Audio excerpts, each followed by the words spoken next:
Hello friends दोस्तों, episode के starting में हमें इसी मॉल में एक एरिया का सीन दिखाया जाता है जहां से बहुत ही ज्यादा गोल्डन कलर की लाइट निकल रही होती है और हमें दिखाया जाता है कि यहाँ पर जे और सायरम भी आ चुके होते हैं जो कि चलते हुए इस एरिया में नीचे की तरफ जा रहे होते हैं। और इसी के साथ सायरम महसूस करते हैं कि यहाँ पर एक बहुत ही ज्यादा ब्यूटीफुल स्मेल आ रही है, लेकिन इसी के साथ जे देखता है कि यहाँ पर एक पर्सन की बॉडी पड़ी हुई है और ये कोई और नहीं बल्कि वही स्मगलर था जो कि जेली को लेकर इस जंजर में आया था। और इस पर्सन की बॉडी को देखकर जे को काफी ज्यादा अफसोस होता है, लेकिन इसी के साथ जे इसके पास से उस बैग को ले लेता है और वो उसे ओपन कर देता है। लेकिन इसी के साथ हम देखते हैं कि जे और सायरम दोनों ही काफी ज्यादा हैरान हो गए होते हैं और हमें दिखाया जाता है कि वो जेली एक शीशे के जार के अंदर सेफ होती है और इसे देखकर ये दोनों ही काफी ज्यादा हैरान हो रहे होते हैं। और जे बोल रहा होता है इसके अंदर से एक बहुत ही ज्यादा ब्यूटीफुल स्मेल आ रही है, ये सचमुच वही जेली है जिसके लिए मैं यहाँ पर आया हूँ। जिसके बाद जे इस बॉक्स बंद कर देता है और वो बोलता है सायरम हमें यहाँ से निकलना चाहिए क्योंकि हो सकता है कि यहाँ पर कुछ मॉन्स्टर्स आ जाए, इसलिए अब हम ज्यादा देर तक यहाँ पर नहीं रुक सकते। जिसके बाद हमें दोबारा से फर्स्ट फ्लोर का सीन दिखाया जाता है जहाँ पर ये दोनों ही आ चुके होते हैं, लेकिन इसी के साथ ये दोनों ही काफी ज्यादा हैरान होते हैं। हमें दिखाया जाता है कि वो पर्सन जिससे इन्होंने कुछ पहले ही फाइट की थी वो अब यहाँ से भाग चुका है, लेकिन इसी वक्त वो पर्सन दूर से चिल्लाकर इन लोगों से बोलता है बस तुम लोग इंतजार करो, मैं तुम दोनों को ही मार डालूंगा। और इसी के साथ हमें दिखाया जाता है कि वो पर्सन यहाँ से भागता हुआ जा रहा होता है और इसी के साथ वो काफी ज्यादा चिल्लाते हुए बोल रहा होता है मैंने तुम दोनों के फेस को याद कर लिया है, बस तुम लोग वेट करो, मैं वापस आऊंगा और मैं तुम दोनों को ही किल कर दूंगा। और हम देखते हैं काफी ज्यादा हंसते हुए यहाँ से भाग रहा होता है, लेकिन इसके साथ काफी ज्यादा शॉक हो जाता है क्योंकि हमें दिखाया जाता है कि यहाँ पर एक और बहुत ज्यादा पावरफुल टाइटन मॉन्स्टर आ चुका होता है और वो मॉन्स्टर एक ही बार में इस पर्सन को खा जाता है। और ये देखकर जे और सायरम दोनों ही काफी ज्यादा हैरान हो गए होते हैं और जे बोलता है सायरम मुझे लगता है हमें यहाँ पर पीछे के गेट से निकलना चाहिए। सायरम बोलती है हाँ मुझे भी ऐसा ही लगता है। इसके बाद हमें नेक्स्ट सीन दिखाया जाता है जहाँ पर ये लोग अब उस मॉल से बहुत ही ज्यादा दूर आ चुके होते हैं और जे बोल रहा होता है ये एरिया बिल्कुल सेफ है, यहाँ पर कोई भी मॉन्स्टर हमारे ऊपर अटैक नहीं करेगा। जिसके बाद ये बोलता है सायरम मैंने तुम्हारे कॉइन को हासिल करने में तुम्हारी हेल्प करवा दी, जिससे मेरा मिशन कंप्लीट हो चुका है, इसलिए अब हमें अपने अपने रास्ते जाना होगा। और इसी वक्त सायरम से हाथ मिलाने के लिए जे हाथ को आगे बढ़ाता है और वो बोलता है सायरम हम दोनों ने ही एक दूसरे की हेल्प की है और तुम्हारे साथ काम करके काफी ज्यादा अच्छा लगा। और हम देखते हैं कि ये सुनकर सायरम भी स्माइल कर रही होती है और वो जे के साथ हाथ मिला लेती है। जिसके बाद जे वहाँ से जा रहा होता है और वो बुरा होता है सायरम जब तुम यहाँ से जाओ तो अपना ख्याल रखना, कोई और मॉन्स्टर तुम्हारे ऊपर अटैक न करे। और हाँ मैं ये चाहूंगा कि हमारी मुलाकात फिर दोबारा कभी भी ना हो। तो अब मैं यहाँ से चलता हूँ। लेकिन इस वक्त सायरम बोलती है आखिर तुम ऐसा क्यों कह रहे हो कि तुम मुझसे दोबारा नहीं मिलना चाहते जबकि मैं तो उससे बहुत जल्दी मिलना चाहती। और ये बात सुनकर जे काफी ज्यादा हैरान हो गया होता है। इसके बाद हमें नेक्स्ट जे के बॉस सीन दिखाया जाता है और इस वक्त हमें दिखाया जाता है कि यहाँ पर जे भी वापस आ चुका होता है और जे की हालत को देखकर वो बॉस बोलता है तुम्हारी हालत तो देखकर लग रहा है तुमने डंजन में काफी ज्यादा एंजॉय किया। तो जे बोलता है बॉस पूछिए मत, आपकी इस जेली के लिए मुझे बहुत ही ज्यादा मुश्किलात का सामना करना पड़ा है। जिसके बाद वो बॉस उस बैग में से उस जेली को निकाल कर देख रहा होता है और वो बोल रहा होता है ये सचमुच एक रॉयल जेली है और ये बहुत ही ज्यादा पावरफुल है, इसलिए मैं ज्यादा टाइम तक इसे अपने पास नहीं रख सकता और मुझे जल्दी से इसे ब्लैक मार्केट में बेचना होगा। लेकिन इसी वक्त वो बॉस देखता है कि जे थोड़ा उदास लग रहा है तो वो बॉस बोलता है जे क्या तुम इसलिए परेशान हो क्योंकि तुमसे फाइटिंग के दौरान वो स्मगलर मारा गया। तो जे बोलता है नहीं बॉस, वो स्मगलर मुझसे फाइटिंग के दौरान नहीं मारा गया था बल्कि हमारी सिचुएशन ही ऐसी थी कि वो पर्सन मर गया। तो वो बॉस बोलता है चलो ठीक है, पर्सन की डेथ जैसे मर्जी हुई हो लेकिन अब तुम्हें उसके बारे में इतना ज्यादा सोचने की जरूरत नहीं। तो जे बोलता है ठीक है बॉस जैसा आप, लेकिन मुझे ये बताइए क्या इस बॉक्स के अंदर जो 2 और थैले मौजूद हैं क्या मैं इन्हें रख सकता हूँ। तो ये बात सुनकर वो बॉस बोलता है वेल मैंने चेक तो नहीं किया है कि इन थैलों के अंदर क्या है, लेकिन मुझे लगता है कि इनके अंदर जरूर कोई कीमती चीज होगी। ठीक है क्योंकि तुम इतना ज्यादा रिस्क उठाकर इस रॉयल जेली को लेकर आए हो, तुम इन थैलों को रख सकते। तो जे भी जाकर उस बैग को उठा लेता है, लेकिन इसी के साथ वो बॉस बोल रहा होता है जे क्या तुम जानते हो ये जो रॉयल जेली है इसे सिर्फ यंग जनरेशन के ऊपर ही यूज किया जा सकता है। तुम्हें इसके बारे में सिर्फ इतना ही पता होगा कि ये जेली एक डेड पर्सन को भी दोबारा जिंदा कर सकती है, लेकिन इस जेली के अंदर एक और बहुत ही ज्यादा इनक्रेडिबल एबिलिटी, और वो एबिलिटी ये है कि जो भी पर्सन इस जेली को यूज करेगा उसका टैलेंट बहुत ही ज्यादा इंक्रीज हो जाएगा और साथ में उस टाइम ज्यादा इंक्रीज हो जाएगी। तो ये बात सुनकर जे बोल रहा होता है बॉस इस जेली को कौन सा मैं यूज करने वाला हूँ जो आप इतनी सारी बातें मुझे बता रहे हैं, मुझे लगता है मुझे यहाँ से चलना चाहिए। और इसी के साथ जे यहाँ से चला जाता है। जिसके बाद हमें दिखाया जाता है कि जे जब रास्ते पे चल रहा होता है तो वो सायरन के बारे में सोच रहा होता है और इसी के साथ हमें एक प्रीवियस मेमोरी दिखाई जाती है जहाँ पर जे सायरन से बोलता है आखिर तुम मुझसे क्यों मिलना चाहती हो, कहीं ऐसा तो नहीं कि तुम मेरे अंदर इंटरेस्टेड हो। तो सायरन बोलती है जे मैं तुम्हें एक और ऑफर देना चाहती हूँ, मैं जानती हूँ तुम्हारे पास एक बहुत ही ज्यादा पावरफुल टैलेंट है और अगर तुम अपने ऊपर और भी ज्यादा मेहनत करते हो तुम अपने आप को और भी ज्यादा स्ट्रॉन्ग बना सकते हो, इसलिए मैं चाहती हूँ कि तुम मेरे वॉरियर हाई स्कूल को ज्वाइन करो। तो ये बात सुनकर जे बहुत ही ज्यादा हैरान हो चुका होता है, लेकिन इसी के साथ सायरन बता रही होती है जब भी कोई स्टूडेंट एक डंजन को क्लियर करने के लिए हिस्सा लेता है तो ये मैटर नहीं करता कि वो पर्सन कितना ज्यादा स्किल्ड है, क्योंकि अगर वो पावरफुल मॉन्स्टर से फाइट करके उसे हरा देता है, इसका मतलब ये नहीं है कि वो किसी भी तरह के पावरफुल मॉन्स्टर को हरा सकता है, और इसलिए उसे एक टीम की जरूरत होती है जो कि उसकी हेल्प करे। और तुम्हारी पार्टी में जितने ज्यादा मेंबर्स होते हैं, तुम्हारे लिए अपने मिशन को कंप्लीट करना इतना ही ज्यादा आसान हो जाता है। तो जे बोलता है, सायरम आखिर ये सब चीजें तुम मुझे क्यों बता रही हो? तो सायरम बोलती है, जे हमारे स्कूल के अंदर 2 पॉलिटिकल फैक्शंस हैं, जिनमें वो सभी लोग हैं जो कि बहुत ही ज्यादा पावरफुल है, और इन दोनों ग्रुप्स के जो लीडर है वो बहुत ही ज्यादा पावरफुल है, और उन लोगों की टीम्स पूरे स्कूल की टॉप रैंक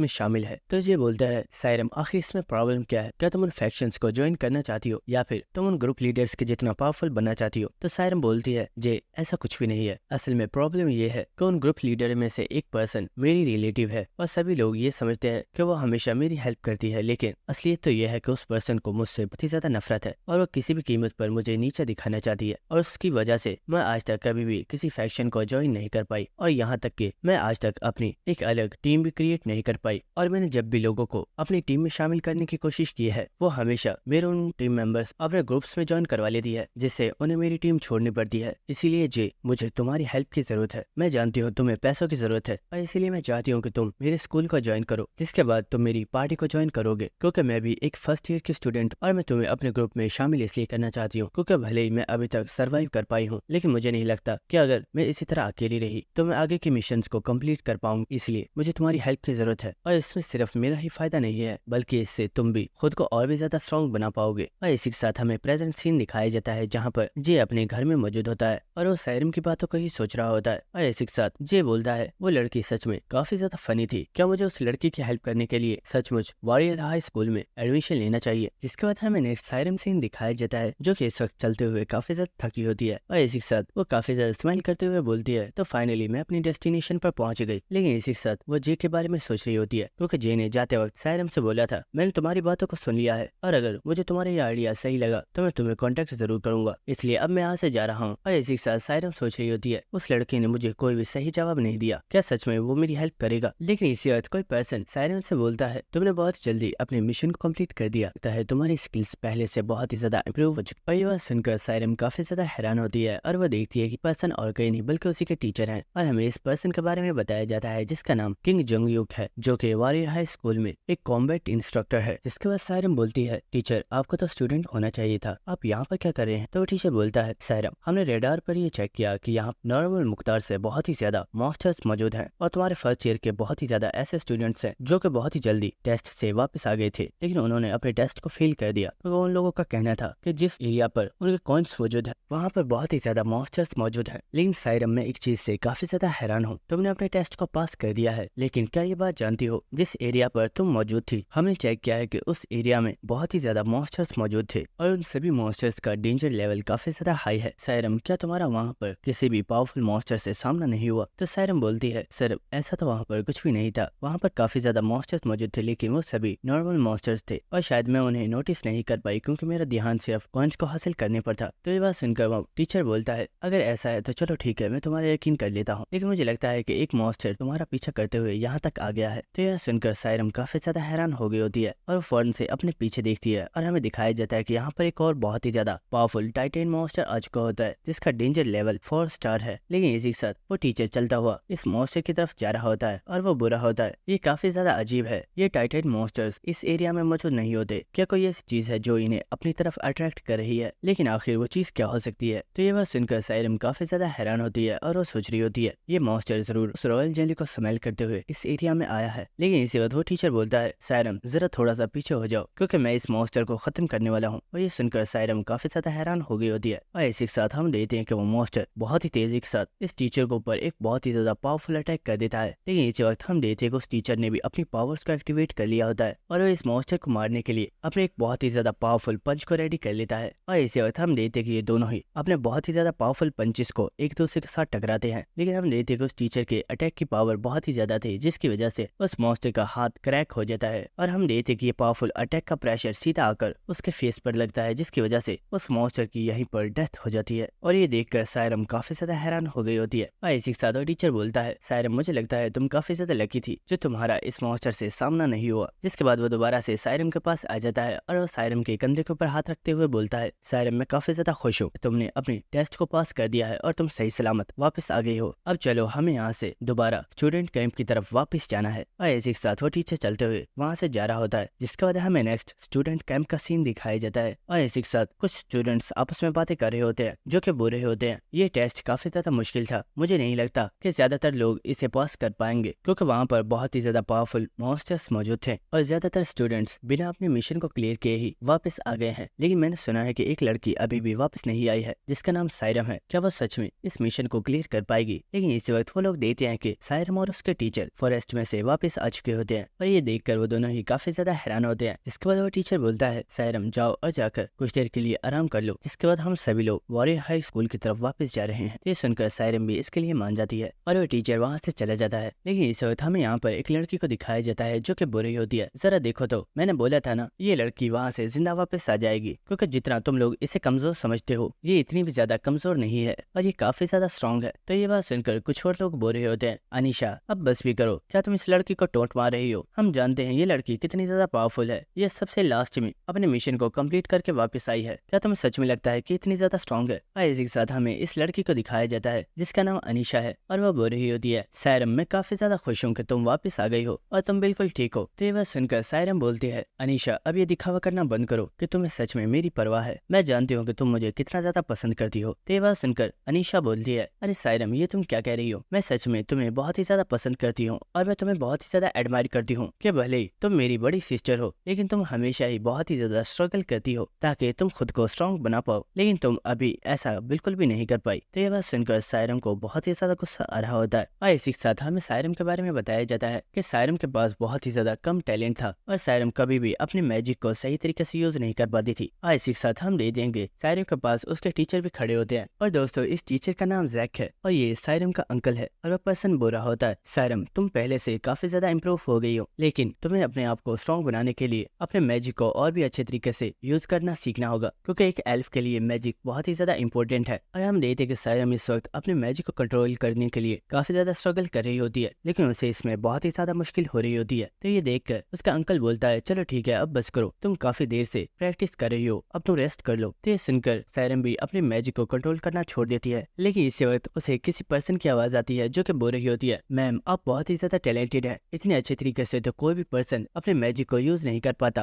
और सायरम देखती है कि ये पर्सन और कोई नहीं बल्कि उसकी कजन है जो कि इस वक्त अपने मैजिक को बहुत ही अच्छे तरीके से यूज कर पा रही है और ये कजन और कोई नहीं बल्कि अनीशा है। और अनीशा को देखते हुए सायरम का अंकल सोच रहा होता है, अनीशा और सायरम दोनों ही कजन्स है, लेकिन अनीशा के पास बहुत ही ज्यादा पावरफुल टैलेंट है और उसने इतनी यंग एज में ही अपने एल्फ ब्लड की पावर्स को एक्टिवेट कर लिया है और वो बहुत ही आसानी से अपने फुल मैजिक को यूज कर पाती है। जिसके बाद वो टीचर सायरम से बोलता है, तुम्हारी कजन काफी ज्यादा टैलेंटेड है, इसलिए मैं चाहता हूँ कि तुम भी अपने आप को जल्दी से स्ट्रॉन्ग बना लो, क्योंकि अगर तुम अनीशा से पीछे रह गई तो मुझे डर है कि लोग तुम्हें अनीशा के साथ कंपेयर करना स्टार्ट कर देंगे और जब तक अनीशा को सरपास करना तुम्हारे लिए बहुत ही ज्यादा मुश्किल हो जाएगा। और इसी के साथ हमें प्रेजेंट सीन दिखाया जाता है जहाँ पर अनीशा सायरम से बोल रही होती है, सिस्टर मैं ये बात बिल्कुल भी समझ नहीं पा रही हूँ कि आखिर लोग तुम्हारी पार्टी में ज्वाइन क्यों नहीं होते। अगर तुम्हारे साथ भी कुछ टीम मेंबर्स हो तो तुम भी बहुत आसानी से अपने तमाम मिशन को ही कंप्लीट कर सकती हो, जबकि मैं ये भी जानती हूँ कि तुम काफी ज्यादा टैलेंटेड हो और तुम्हारी स्किल्स पहले से भी बहुत ही ज्यादा इम्प्रूव हो गई हैं, तो आखिर लोग तुम्हारी पार्टी को ज्वाइन क्यों नहीं करना चाहते। तो ये बात सुनकर सायरम बोलती है, अगर ऐसी ही बात है तो क्यों ना तुम ही मेरी पार्टी को ज्वाइन कर लो। तो ये बात सुनकर अनीशा बोलती है, अरे सिस्टर ये तुम क्या कह रही हो, मैं ऐसा कैसे कर सकती हूँ, आप जानती हो मैं एक सेक्शन की लीडर हूँ और मुझे अपने टीम मेंबर्स को गाइड भी करना होता है और इसका एक और रीजन भी है, मुझे लगता है कि अगर मैं तुम्हारी टीम को ज्वाइन करती हूँ तो मैं तुम्हारे ऊपर एक बहुत ही बड़ा बर्डन बन जाऊंगी और मैं ऐसा कैसे कर सकती हूँ, और इसलिए मैं ये सोचती हूँ कि मुझे अपना बोझ खुद ही उठाना चाहिए और मुझे किसी भी पर्सन के ऊपर बर्डन नहीं बनना चाहिए। और तुम फिक्र मत करो, मैं जानती हूँ तुमने जरूर अपने इस टेस्ट को फेल कर दिया होगा, लेकिन बहुत ही जल्द रीटेस्ट लिया जाएगा क्योंकि इस बार बहुत ही ज्यादा स्टूडेंट्स ने अपने टेस्ट को फेल कर दिया है और तुम दोबारा से अपना रीटेस्ट देकर पास हो सकती हो। लेकिन इस वक्त सायरम अनीशा के काफी ज्यादा करीब आ गई होती है और वो बोलती है, मेरी बहना तुम्हें इतनी ज्यादा फिक्र करने की जरूरत नहीं है क्योंकि मैंने अपने टेस्ट को पास कर लिया है। और इसी के साथ सायरम वहाँ से जा रही होती है। तो जाते हुए अनीशा सायरम से बोलती है, सिस्टर आखिर तुम इतना ज्यादा स्ट्रगल क्यों कर रही हो, तुम्हें अपने आप को इतना ज्यादा पुश करने की जरूरत नहीं है क्योंकि ये बात सभी जानते हैं कि विरासत में कंपनी तुम्हें ही मिलने वाली है, इसलिए आखिर तुम अपने आप को इतना पुश क्यों कर रही हो, फिक्र मत करो मैं तुमसे कंपनी को नहीं छीनने वाली हूँ। तो ये बात सुनकर सायरम को काफी ज्यादा गुस्सा आ रहा होता है, लेकिन इसी के साथ अनीशा वहाँ से जाते हुए सोच रही होती है, बेवकूफ क्या तुम्हें सच में लगता है कि अगर तुम ऐसे स्ट्रगल करती रहोगी तो तुम कभी मुझे सरपास कर सकती हो।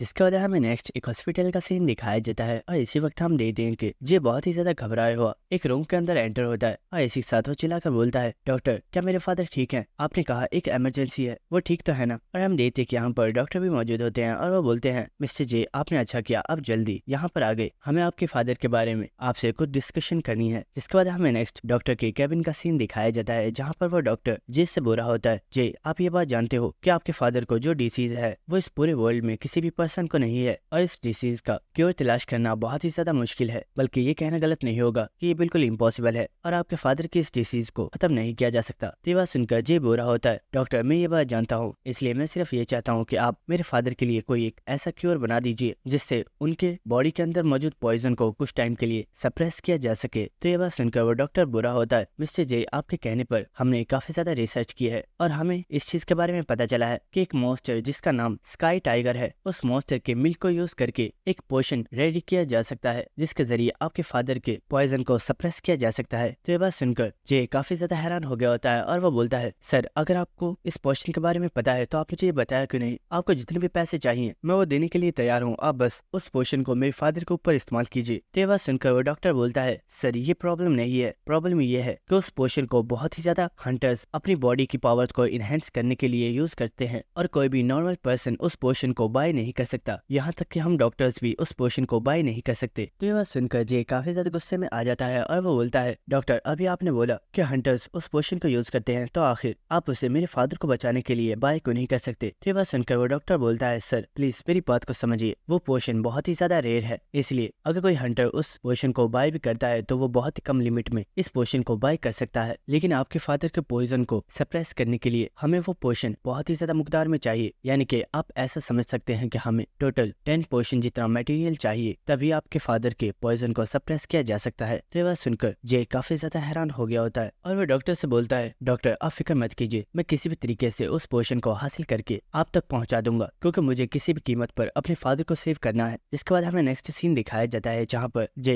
टेबल के ऊपर बैठा हुआ होता है और वो सोच रहा होता है, अब सिर्फ एक ही पर्सन रह गया है जिससे मैं हेल्प मांग सकता हूँ। और इसी के साथ वो अपने मोबाइल को उठाकर सायरम को कॉल लगा देता है और हम देखते हैं कि सायरम इस वक्त प्रैक्टिस कर रही होती है और वो जे की कॉल को देखकर काफी ज्यादा हैरान हो गई होती है और वो फौरन से जे की कॉल को पिक कर लेती है और वो बोलती है, जे क्या तुम ठीक हो? तुमने अचानक से मुझे कॉल करके काफी ज्यादा सरप्राइज कर दिया, क्या तुम मेरी ऑफर के लिए तैयार हो? तो जे बोलता है, सायरम जैसे तुमने बोला था मैं वैसे करने के लिए तैयार हूँ, लेकिन इसके लिए मेरी एक कंडीशन है। तो ये बात सुनकर सायरम काफी ज्यादा हैरान हो जाती है और वो बोलती है, जे आखिर तुम्हारी वो कंडीशन क्या है? तो जे सायरम को पोशन के बारे में बता देता है और सायरम बोल रही होती है, जी तुम फिक्र मत करो, जिस पोशन की तुम्हें तलाश है उसे हमारी कंपनी में भी तैयार किया जाता है और जितनी लिमिट में तुम्हें वो पोशन चाहिए इतनी लिमिट में तुम्हें बहुत ही आसानी से वो पोशन मिल जाएगा। तो ये बात सुनकर जे काफी ज्यादा हंसना स्टार्ट कर देता है और वो सोच रहा होता है, वाह अमीरों की जिंदगी सच में बहुत ही ज्यादा अलग होती है। मैं यही सोच रहा था कि आखिर मैं उस पोशन को कैसे तलाश करूंगा, लेकिन सोचा नहीं था कि मुझे वो पोशन इतनी आसानी से मिल जाएगा। लेकिन इसी के साथ सायरम बोलती है, जे तुमने बोला है कि तुम मेरे साथ काम करने के लिए तैयार हो, तो इसलिए मैं चाहती हूँ कि तुम संडे को रेडी हो जाओ क्योंकि मैं तुम्हें पिक करने के लिए आ रही हूँ। तो ये सुनकर जे बोलता है, आखिर तुम संडे को क्या करने वाली हो? तो सायरम बोलती है, एक्चुअली ये कोई इतना खास काम तो नहीं है, लेकिन तुम्हारे पोटेंशियल को मुहैया करने के लिए बस एक छोटा सा टेस्ट होने वाला है। जिसके बाद हमें नेक्स्ट एक बिल्डिंग का सीन दिखाया जाता है जिसके सामने जे खड़ा हुआ होता है और वो काफी ज्यादा हैरान होता है क्योंकि ये बिल्डिंग किसी और की नहीं बल्कि सायरम के ही फादर की है और ये असलियत में एक बहुत ही बड़ी रिसर्च लैब है। और इसी वक्त हम देखते हैं कि यहाँ पर सायरम भी आ चुकी होती है और वो बोल रही होती है, तुम तो यहाँ पर कुछ ज्यादा ही टाइम से आ गए, मुझे लगता है तुम्हें स्कूल का ज्वाइन करने की कुछ ज्यादा ही जल्दी है। तो जो बोलता है, अरे नहीं ऐसा कुछ नहीं है, अब बताओ आखिर तुमने मुझे यहाँ पर क्यों बुलाया था? तो सायरम बोलती है, फिक्र मत करो, हम यहाँ पर तुम्हारा मेजरमेंट टेस्ट करने वाले हैं। जिसके बाद सायरम जे को इंसान की बॉडी की तमाम 5 स्टेट्स के बारे में बता रही होती है और वो बोल रही होती है, जे अगर तुम्हें इस मेजरमेंट टेस्ट को पास करना है तो तुम्हें अपने तमाम स्टेट्स को सी से ऊपर लाना होगा, जब ही तुम इस टेस्ट को पास कर पाओगे। और वारिया हाई स्कूल में सिर्फ वही पर्सन एडमिशन ले सकते हैं जिनकी तमाम स्टेट्स सी से ऊपर है। और इसी के साथ हमें यहाँ पर सायरम की स्टेट्स दिखाई जाती हैं जो कि तमाम सी से ऊपर है, इसलिए सायरम वारिया हाई स्कूल की स्टूडेंट बन पाई है। और इसी के साथ हमें जे की स्टेट्स दिखाई जाती है, लेकिन जे की तमाम स्टेट्स के आगे क्वेश्चन मार्क्स लगे हुए हैं क्योंकि उसने कभी पहले इस तरह का मेजरमेंट टेस्ट नहीं दिया है। जिसके बाद हमें नेक्स्ट सीन दिखाया जाता है कि जे ने अपनी बॉडी के ऊपर एक सूट को पहन लिया होता है और इसी के साथ वो बोल रहा होता है, सायरम क्या मुझे सच में इस टेस्ट में इस रोबोट के साथ फाइट करनी होगी? और इसी के साथ हमें दिखाया जाता है कि जे के सामने ही एक बहुत ही ज्यादा पावरफुल रोबोट मौजूद होता है और इसी वक्त जे अपने स्पेयर को बहुत ही तेजी के साथ स्पिन करना स्टार्ट कर देता है और वो बोल रहा होता है, मैं हमेशा से ये जानना चाहता था कि मेरी तमाम स्टैट्स का लेवल क्या है और आज मुझे इस चीज का पता चल जाएगा। और इसी के साथ हम देखते हैं कि जे इस रोबोट के साथ फाइट करने के लिए रेडी हो चुका होता है और हम देखते हैं कि वो रोबोट भी जे से फाइट करने के लिए बिल्कुल रेडी था। और इसी के साथ हमें दिखाया जाता है कि यहाँ पर विंडो स्क्रीन के जरिए सायरम और उसकी एक दोस्त जे को देख रहे होते हैं और वो लड़की बोल रही होती है, सायरम तुमने बोला है कि तुम्हारे दोस्त ने पहले कभी भी अपने स्टैट्स को मेजर करने के लिए टेस्ट नहीं दिया है, लेकिन मुझे लगता है कि ये इस रोबोट से फाइट करने के लिए काफी ज्यादा एक्साइटेड है। तो ये बात सुनकर सायरम बोल रही होती है, हाँ इसे देखने में तो ऐसा ही लगता है कि इस मॉन्स्टर से फाइट करने के लिए काफी ज्यादा एक्साइटेड है। तो ये बात सुनकर वो लड़की बोलती है, अगर सचमुच ऐसा है तो चलो इस चीज को स्टार्ट करते हैं। और इस वक्त वो वहाँ पर एक बटन को दबा देती है और हम देखते हैं कि वो मॉन्स्टर भी एक्टिवेट हो गया होता है और वो फौरन से जे के ऊपर अटैक कर देता है। और इसी के साथ हमें दोबारा से उसी लड़की को दिखाया जाता है जो कि इस वक्त काफी ज्यादा हैरान होती है और वो बोल रही होती है, सायरम तुमने बोला था कि इस लड़के ने पहले कभी भी इस तरह का कोई भी टेस्ट नहीं दिया है, लेकिन क्या तुम इस चीज के लिए श्योर हो? क्योंकि इसकी स्ट्रेंथ को देखकर मुझे ऐसा बिल्कुल नहीं लगता। और इसी के साथ हमें दिखाया जाता है कि जे ने इस रोबोट के ऊपर बहुत ही ज्यादा पावरफुल अटैक करके इस रोबोट को मुकम्मल तौर पर डिस्ट्रॉय कर दिया होता है। और इस वक्त हम उस लड़की को देखते हैं जो कि काफी ज्यादा हैरानी से बोल रही होती है, सायरम इस लड़के ने सबसे पहले कुछ टाइम तक इस रोबोट के अटैक्स को डॉज किया और फिर इसने एक अपॉर्चुनिटी तलाश करके बहुत ही तेजी के साथ रोबोट के ऊपर अटैक कर दिया और रोबोट को काउंटर अटैक करने का भी मौका नहीं दिया। लेकिन इस पर्सन ने उस रोबोट को बहुत ही तेजी से हरा दिया, जिस वजह से मैं इसके पोटेंशियल को मेजर नहीं कर सकती। तो ये सुनकर सायरम बोलती है, तो क्या कोई और तरीका नहीं है? जे की स्टैट्स को मेजर करना काफी ज्यादा जरूरी है और इसलिए मैंने तुमसे हेल्प मांगी थी। तो ये सुनकर वो लड़की बोल रही होती है, सायरम ये सच में बहुत ही ज्यादा कॉम्प्लिकेटेड है क्योंकि जे ने हमारे रोबोट को डिस्ट्रॉय कर दिया है और अब मुझे दूसरे नए रोबोट को यूज करना होगा, लेकिन उसका भी कोई फायदा नहीं है क्योंकि अगर मैं दोबारा से सेफ मोड को यूज करती हूँ तो जे उसे भी डिस्ट्रॉय कर देगा। इसलिए मुझे उस रोबोट को बिना सेफ मोड के यूज करना होगा, लेकिन ये जे के लिए बहुत ही ज्यादा डेंजरस हो सकता है। और जरा जे को देखो, उसे देखने में बिल्कुल भी ऐसा नहीं लग रहा है कि वो बिल्कुल भी थका हुआ है और मुझे लगता है कि वो सेकंड राउंड के लिए बिल्कुल रेडी है। और अगर ऐसे ही रहा तो मुझे बिल्कुल पता नहीं लगेगा कि उसका पोटेंशियल क्या है। तो सायरम बोलती है, लेकिन हमें सेकंड रोबोट को यूज करना ही होगा वरना हमें पता कैसे चलेगा कि जे कितना ज्यादा पावरफुल है। तो ये सुनकर वो लड़की बोल रही होती है, ऐसा सच में मेरे साथ पहली मरतबा हुआ है। इस लड़के ने तो मुझे भी काफी ज्यादा डिफिकल्टी में डाल दिया है। अब मैं सोच रही हूँ कि मुझे क्या करना चाहिए, क्या मुझे एक और रोबोट को यूज करना चाहिए? लेकिन इसी वक्त उन्हें किसी पर्सन की आवाज आती है जो कि बोल रहा होता है, अगर आज तुम्हारी यहाँ पर ड्यूटी है तो क्या इसका मतलब ये है कि तुम इस रिसर्च लैब को अपने पर्सनल यूज के लिए इस्तेमाल कर सकती हो? और ये बात सुनकर वो लड़की काफी ज्यादा घबरा गई होती है क्योंकि हमें दिखाया जाता है कि यहाँ पर इस रिसर्च लैब का डायरेक्टर आ चुका होता है और ये पर्सन और कोई नहीं बल्कि सायरम का टीचर है। और इस पर्सन को यहाँ पर देखकर वो लड़की सोच रही होती है, आखिर डायरेक्टर यहाँ पर क्या कर रहे हैं? ये तो कभी भी संडे को रिसर्च लैब में नहीं आते। जिसका वो डायरेक्टर उस जूनियर से बोल रहा होता है, आखिर तुम बिना परमिशन के लैब में कर क्या रही हो? क्या मैं तुम्हें इसीलिए पे करता हूँ कि तुम मेरी बिना परमिशन के अपनी मर्जी से जो दिल में आए वो करती रहो? तो ये बात सुनकर सायरम बोल रही होती है, अंकल इसमें इस लड़की की कोई भी गलती नहीं है, इसे मैंने ही ऐसा करने के लिए बोला था। तो ये बात सुनकर वो पर्सन बोल रहा होता है, सायरम मुझे लगता है तुम एक बात भूल रही हो, तुम्हारे फादर ने अपनी कंपनी को अभी तक तुम्हें हैंड ओवर नहीं किया है और मुझे लगता है जब तक तुम इस कंपनी की अगली वारिस ना बन जाओ तुम इस कंपनी की किसी भी चीज को अपने पर्सनल यूज के लिए इस्तेमाल ना करो। तो ये बात सुनकर सायरम भी काफी ज्यादा सैड हो गई होती है और इसी के साथ वो लड़की सोच रही होती है, मैंने डायरेक्टर के बारे में बहुत ही ज्यादा चीजें सुनी हुई है कि बचपन से सायरम को डायरेक्टर ने ही ट्रेन किया है क्योंकि वो उसके टीचर है, लेकिन वो हमेशा से ही सायरम के साथ काफी ज्यादा गुस्से में बात करते हैं और उन्होंने कभी भी सायरम को पोलाइटली तरीके से ट्रीट नहीं किया है। लेकिन इसी वक्त हम देखते हैं कि यहाँ पर जे की आवाज आती है जो कि इन लोगों से बोल रहा होता है, क्या कोई मेरी बात सुन रहा है? मैं काफी टाइम से तुम लोगों के नेक्स्ट मूव का वेट कर रहा हूँ, आखिर और कितनी देर लगने वाली है? और ये बात सुनकर वो डायरेक्टर भी काफी ज्यादा हैरान होता है और वो बोलता है, आखिर ये लड़का कौन है और ये रिसर्च लैब में क्या कर रहा है? तो सायरम कुछ बोलने वाली होती है, लेकिन इससे पहले वो लड़की बोलती है, सर ये एक्चुअली सायरम का एक दोस्त है जो कि लास्ट ईयर अपने एडमिशन टाइम में तमाम टेस्ट में फेल हो गया था और इसने सायरम की हेल्प मांगी है ताकि वो अपने आप को ट्रेन कर सके और वो यहाँ पर आया है ताकि वो अपनी तमाम स्टैट्स के बारे में पता कर सके। और इसी के साथ वो डायरेक्टर यहाँ पर उस रोबोट को देखता है जो कि इस वक्त बिल्कुल खराब होता है और वो बोलता है, तुम लोगों ने बोला था कि इस लड़के ने इस रोबोट को बहुत ही आसानी से हरा दिया और हम अगले रोबोट को सेफ मोड में यूज नहीं कर सकते, इसलिए मुझे लगता है मुझे खुद जाकर इस लड़के का टेस्ट लेना चाहिए। और ये बात सुनकर वो लड़की काफी ज्यादा हैरान हो गई होती है और वो बोलती है, व्हाट? इसी के साथ हम दे के वो पर्सन जाते हुए बोल रहा होता है, तमाम प्रोसीजर्स को स्टार्ट करो, मैं उस लड़के का टेस्ट लेने के लिए जा रहा हूँ। जिसके बाद हमें जे का सीन दिखाया जाता है जो कि बुरा होता है, आखिर ये लोग कर क्या रहे हैं? मुझे यहाँ पर काफी ज्यादा देर हो गई है लेकिन अभी तक इन लोगों ने आगे कोई भी और प्रोसीजर नहीं किया है। लेकिन इसी वक्त हमें दिखाया जाता है कि यहाँ पर वो डायरेक्टर आ चुका होता है और वो बुरा होता है, मैं जानता हूँ तुम मेरे बारे में जानना चाहते होगे लेकिन अपना इंट्रोडक्शन देने में मुझे कोई भी दिलचस्पी नहीं है, इसलिए हम डायरेक्ट अपने प्रोसीजर को स्टार्ट करते हैं। और इस पर्सन को यहाँ पर देखकर जी सोच रहा होता है, आखिर ये पर्सन है कौन? क्या ये यहाँ पर मेरी स्किल्स को टेस्ट करने के लिए आया है?